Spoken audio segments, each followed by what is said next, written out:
Hello, welcome friends. आज हम एक पाठ योजना देखेंगे, संस्कृत पाठ योजना। आज का हमारा टॉपिक है सुभाषितानी। सो फ्रेंड्स, अगर आपने अभी तक इस चैनल को सब्सक्राइब नहीं किया है तो जल्द से जल्द सब्सक्राइब कर दीजिए और साथ ही साथ बेल आइकन पर क्लिक कर दीजिए ताकि हम जब भी न्यू वीडियो अपलोड करें आप तक नोटिफिकेशन पहुंच जाए। और साथ ही साथ इस वीडियो को लाइक कीजिए, अपने फ्रेंड्स के साथ शेयर कीजिए ताकि उनको भी बेनिफिट मिले। क्योंकि अगर आप सब या आप लोग कोई एजुकेशनल प्रोफेशनल कोर्स कर रहे हैं जैसे बीएड, डीएलएड या बीएलएड, तो ये जो है आपके लिए बहुत हेल्पफुल है। और ये जो संस्कृत में है तो आप अगर संस्कृत के स्टूडेंट्स हैं तो इसको आप देखकर हेल्प ले सकते हैं। आप दूसरे सब्जेक्ट के हैं तो भी ले सकते हैं, बट संस्कृत के हैं तो और ज़्यादा हेल्पफुल है। तो आज जो हमारा टॉपिक है सुभाषितानी, ये क्लास 10th में है। क्लास 10th सुभाषितानी, ये जिसमें श्लोक है, जैसे कि आपको पता है 7th 8th सब में श्लोक होते हैं सुभाषितानी के। तो क्लास 10th में भी सुभाषितानी एक चैप्टर का नाम है जिसमें कुछ श्लोक दिए गए हैं। तो अगर आप लेसन प्लान बना रहे हैं, सबसे पहले आप ऊपर लिखते हैं लेसन प्लान नंबर। क्योंकि ये संस्कृत में है तो आप लिखेंगे पाठ योजना संख्या, जिसमें आप जितने भी नंबर लेसन प्लान बना रहे हैं वो संख्या लिखेंगे। फिर उसके बाद आपका स्कूल का नाम, आप जिस भी स्कूल में as a people teacher appoint हुए हैं उस स्कूल का नाम लिखेंगे। मतलब आप छात्राध्यापक या फिर छात्राध्यापिका जो भी आप हैं, तो जहाँ पे भी आपको अपॉइंट किया गया है तो आप उस स्कूल का नाम लिखेंगे। फिर देखिए लेफ्ट में है कक्षा अंतरम दिवसः विषयः। क्लास 10th है, जैसे कि आपको कहा, तो ये आप चेंज करेंगे नहीं। अंतरम में आप जिस भी पीरियड में पढ़ा रहे हैं वो पीरियड नंबर, फिर दिवसः जो भी आपका दिन, जिस भी डे को आप पढ़ा रहे हैं, और फिर विषयः संस्कृतम, और ब्रैकेट में लिखेंगे पद्यम। क्योंकि जब भी हम पद्य पढ़ाते हैं, गद्य पढ़ाते हैं या व्याकरण पढ़ाते हैं, तीनों के पढ़ाने में थोड़ा ना थोड़ा कहीं अंतर होता है। तो ये पद्य है तो ये इसको थोड़े अलग तरीके से पढ़ाएंगे, इसलिए आपने ब्रैकेट में पद्य लिख लिया ताकि इस पे आपको भी ध्यान रहे कि हाँ आपने कितने पद्य पढ़ाए हैं, कितने गद्य पढ़ाए हैं। फिर राइट साइड में देखिए वर्गः, जिसमें आप सेक्शन लिखेंगे, अवधि ही कि कितने ड्यूरेशन का वो पीरियड है, और फिर दिनांक, जिस भी डेट को आप लेसन प्लान प्रेजेंट कर रहे हैं, और फिर प्रकरणम सुभाषितानी। और इसमें जो देखिए ब्रैकेट में भाग 1 दिया हुआ है, क्योंकि सुभाषितानी जो चैप्टर है उसमें कुछ श्लोक्स दिए हुए हैं। अब सारे श्लोक्स एक ही दिन में आप तो शायद पढ़ा देंगे, लेकिन बच्चे समझ पाएंगे कि नहीं पाएंगे, इसीलिए उसको 2-3 क्लास में डिवाइड कर दीजिए। तो शुरू का आप जो भी 2 श्लोक रख सकते हैं, 1 श्लोक रख सकते हैं, 3 श्लोक रख सकते हैं। आप टाइम के हिसाब से देख लीजिए कि आपको कितने दिनों में कितना कंप्लीट कराना है, या फिर आपके जो स्टूडेंट्स हैं वो कितने इंटेलिजेंट है, उस हिसाब से आप नंबर ऑफ श्लोक्स ले सकते हैं। तो ये भाग 1 है, क्योंकि और भी 2-3 पार्ट शायद होंगे, तो इसीलिए, क्योंकि इसमें सारे श्लोक नहीं लिए हैं। तो इस वीडियो को अपने फ्रेंड्स के साथ शेयर कीजिए, उनको भी बोलिए सब्सक्राइब करें इस चैनल को। या इस चैनल में और भी कुछ लेसन प्लान्स है, उनको भी देखिए, उनसे भी हेल्प ले सकते हैं और अपना लेसन प्लान कंप्लीट कर सकते हैं। फिर उसके बाद आता है छात्राध्यापिकायाः नाम या फिर छात्राध्यापक नाम। क्योंकि अगर आप फीमेल है तो छात्राध्यापिका, और अगर आप मेल है तो छात्राध्यापक, जिसको हम इंग्लिश में पीपल टीचर कहते हैं। फिर तो यहाँ पे आप अपना नाम लिखेंगे, फिर अनुक्रमांक और वर्गश्च, फिर उसके बाद रोल नंबर और सेक्शन लिखेंगे। मतलब आप जिस भी कॉलेज या यूनिवर्सिटी में हैं वहाँ पे जो भी आपका सेक्शन और रोल नंबर है आप वो लिखेंगे। तो जैसे कि आप जानते हैं कि जब भी हम पढ़ाने जाते हैं तो लेसन प्लान जो है वो मोस्ट इम्पॉर्टेंट थिंग अब बोल सकते हैं कि बिना लेसन प्लान के आप कैसे पढ़ाएंगे, पॉसिबल नहीं है। पहले से प्लान तो करेंगे ना कि हाँ बच्चों को कहाँ से कैसे किस तरह से पढ़ाना है ताकि बच्चे इजीली समझ सके टॉपिक को या उस चैप्टर को। तो सबसे पहला जो सोपान है सामान्य उद्देश्य यानी, सामान्य उद्देश्य यानी वो होते हैं जिसमें आप खुद अज्यूम करते हैं, मतलब आप मानते हैं कि ये उद्देश्य, अगर आप चैप्टर पढ़ा रहे हैं तो इस टाइप के उद्देश्य होना चाहिए। जैसे बच्चे रीडिंग पढ़ना सीखेंगे या साइलेंट रीडिंग सीखेंगे, कुछ भी वो आपके मतलब आप समझ रहे हैं कि ये उद्देश्य है, आप उनके पढ़ा रहे हैं तो आप ये चीज़ें सिखाएंगे। फिर उसके बाद कौशल उद्देश्य यानी कि कौन कौन से कौशल बच्चे सीखेंगे, तो श्रवण कौशल सीखेंगे, पठन कौशल सीखेंगे, मौखिक अभिव्यक्ति को सीखेंगे और लेखन कौशल भी सीखेंगे। फिर उसके बाद है विशिष्ट उद्देश्य यानी मीन्स पर्टिकुलर जो भी आप चैप्टर पढ़ा रहे हैं उस पर्टिकुलर चैप्टर से बच्चे क्या सीख रहे हैं, वो हो गया आपका विशिष्ट उद्देश्य यानी। तो विशिष्ट उद्देश्य यानी मतलब कि पर्टिकुलर उस चैप्टर से बच्चे ने क्या अब्जॉर्ब किया, मतलब जैसे सुभाषित वाचनाय प्रेरणा तथा दैनिक जीवन प्रयोगम, मीन्स जो सुभाषित यानी जो भी उसके वाचन हैं या जो भी उनमें कहा गया है उससे बच्चे प्रेरणा लेंगे और हम अपने डेली लाइफ में अप्लाई करेंगे। तो ये हो गया इसका विशिष्ट उद्देश्य। फिर उसके बाद सहायक उपकरणानि कि आपने इस चैप्टर को पढ़ाने के लिए, इस सुभाषितानी चैप्टर को पढ़ाने के लिए आपने किस किस चीज़ की हेल्प ली है। श्याम फलक, सुधाखंड, मार्जनी, संकेतिका और चार्ट, एक चार्ट भी यूज़ किया, मैंने किया है। अब आप चाहे तो कुछ और यूज़ कर सकते हैं, वीडियो दिखा के या फिर कुछ पोस्टर वगैरह दिखा के, तो आप अपने हिसाब से कर सकते हैं अगर चेंजेस करना चाहें तो। क्योंकि एक ही चैप्टर को पढ़ाने के बहुत सारे तरीके होते हैं। आप किसी वे में चाहते हैं कि हाँ मैं अगर चार्ट यूज़ करूँगी या करूँगा तो मेरे बच्चे ज़्यादा अच्छे से समझेंगे। आपके फ्रेंड्स में से कोई समझ सकता है कि उसी चैप्टर को अगर मैं वीडियो यूज़ करूँ तो फिर मेरे स्टूडेंट्स अच्छे से समझेंगे। तो वो अपने अपने माइंड पर होता है कि कौन कितने अच्छे से या क्या क्या यूज़ करके समझा सकता है। फिर उसके बाद है पूर्व ज्ञानम, मीन्स जिसमें अज्यूम्ड नॉलेज कह सकते हैं या प्रीवियस नॉलेज कह सकते हैं, कि हम मान लेते हैं कि बच्चे ये सारी चीज़ें पहले से जानते हैं। क्योंकि हमें क्या करना है कि उनके जो पूर्व ज्ञान है जो पहले से जानते हैं उन्हीं में से हमें कंटेंट तक या फिर चैप्टर तक पहुंचना पड़ेगा। तो पूर्व ज्ञान के बाद प्रस्तावना। प्रस्तावना हमेशा आपको समझना चाहिए कि जेड फॉर्म में होना चाहिए, कि बच्चे जो भी आंसर देंगे उसी आंसर के बेसिस पे आपको क्वेश्चन बनाना है।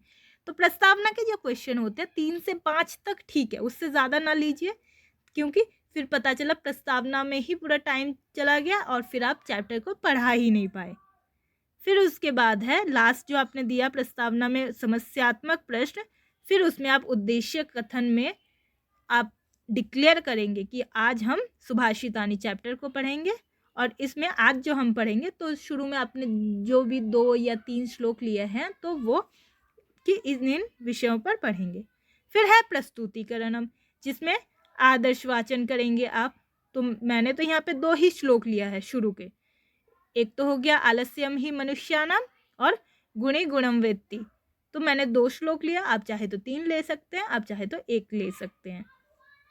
सो फ्रेंड्स, अगर आपने इस चैनल को सब्सक्राइब नहीं किया है तो सब्सक्राइब कर दीजिए, अपने फ्रेंड्स के साथ शेयर कीजिए। अगर कोई और लेसन प्लान चाहते हैं तो कमेंट सेक्शन में पुट कीजिए और वीडियो को लाइक करना ना भूलें। फिर उसके बाद है अनुवाचन। फिर आप बच्चों से अनुवाचन करवाएंगे, बच्चों से श्लोक को गाने के लिए कहेंगे। फिर अशुद्धि संशोधन, तो उसमें जो भी श्लोक को जब बच्चे उच्चारण करेंगे जो भी अशुद्धियाँ होंगी वो आप ठीक करेंगे। फिर आता है हमारा काठिन्य निवारण।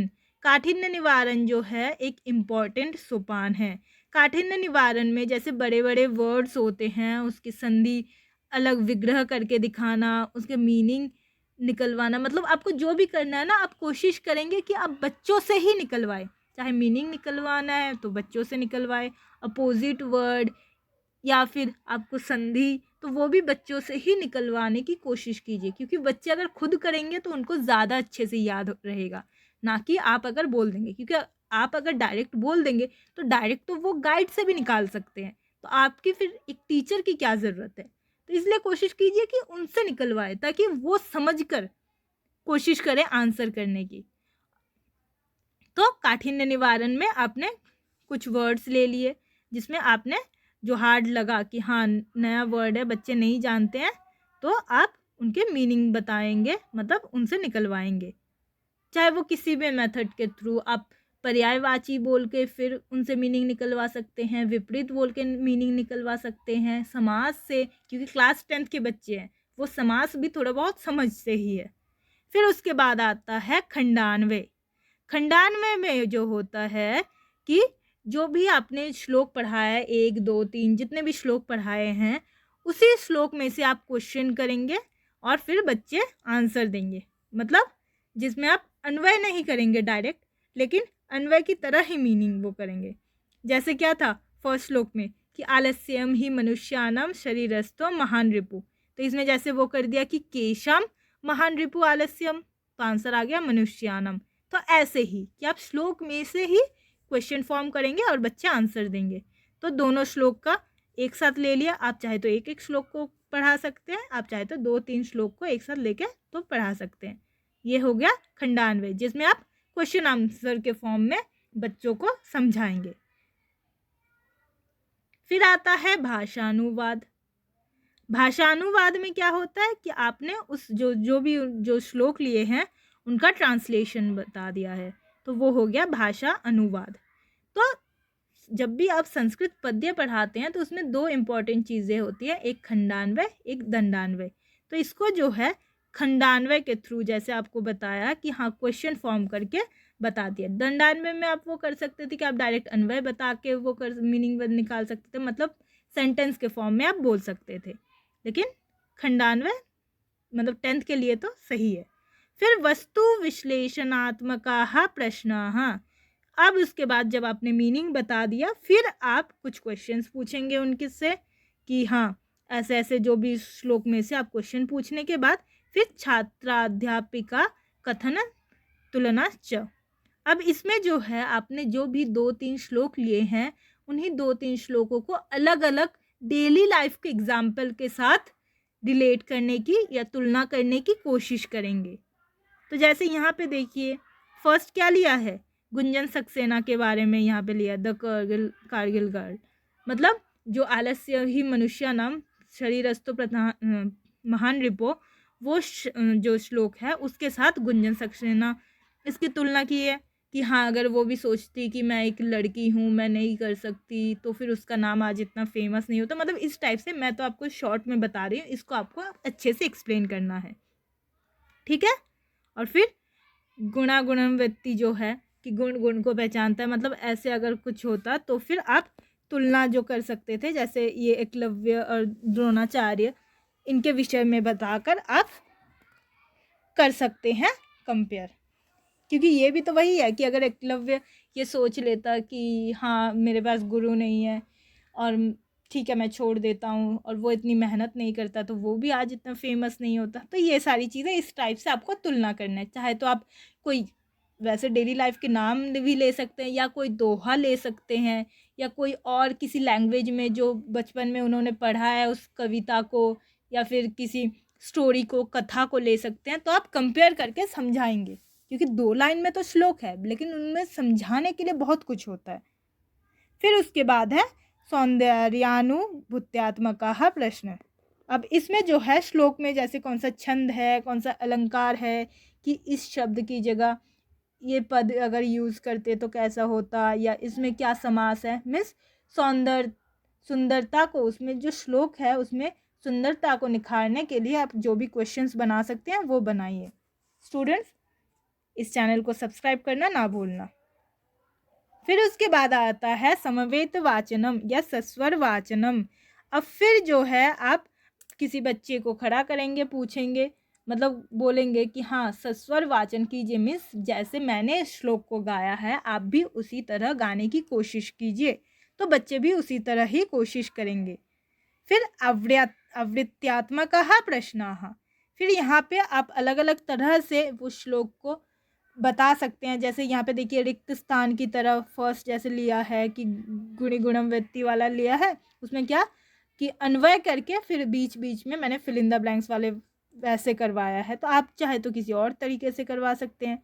फिर सेकंड क्वेश्चन देखिए आलस्यम मनुष्यानाम रिपुः किमर्थम अस्ति, तो जिससे कि बच्चे खुद से सोचे और फिर आंसर करे। ये थोड़ा आवृत्त्यात्मक का जो प्रश्न होते हैं वो थोड़ा सोचने वाले क्वेश्चंस देना। फिर आता है गृह कार्य, सबसे लास्ट गृह कार्य। स्टूडेंट्स जल्द से जल्द इस चैनल को सब्सक्राइब कीजिए। आपको एक्चुअली स्टूडेंट्स नहीं फ्रेंड्स भी बोल सकते हैं, क्योंकि शायद आपके और मेरे एज में ज़्यादा डिफरेंस है भी नहीं, तो फ्रेंड्स भी बोल सकते हैं। तो आप लोग जल्द से जल्द इस चैनल को सब्सक्राइब कीजिए, वीडियो को लाइक कीजिए।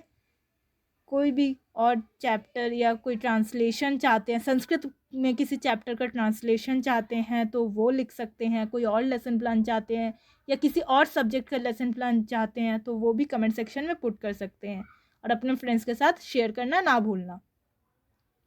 फिर उसके बाद है गृह कार्य, जो लास्ट हमारा है गृह कार्य। जैसे गृह कार्य मैंने क्या दिया है कि उद्यमस्य महत्वं वर्णयतः द्वौ श्लोकौ लिखित्वा तयोः भावार्थ स्वभाषया लिखत। क्योंकि जैसे कि वो क्लास 10th में है तो वो तो बच्चे हैं नहीं कि हाँ उनसे श्लोक अगर ढूंढने को बोला जाए तो वो ढूंढ नहीं पाएंगे। तो वो 2 श्लोक ढूंढ कर लाएंगे और फिर उनको लिखेंगे, और अपनी भाषा में, मतलब आप जिस भी भाषा में पढ़ाते हैं या जो भी भाषा आपके लिए कंफर्टेबल या उनके लिए कंफर्टेबल है बट आप समझते हैं उस भाषा को, तो उस भाषा में वो उसके भावार्थ को लिख कर लाएंगे। सो आई होप फ्रेंड्स कि आप लोगों को ये पाठ योजना बिल्कुल क्लियर है। Thank you.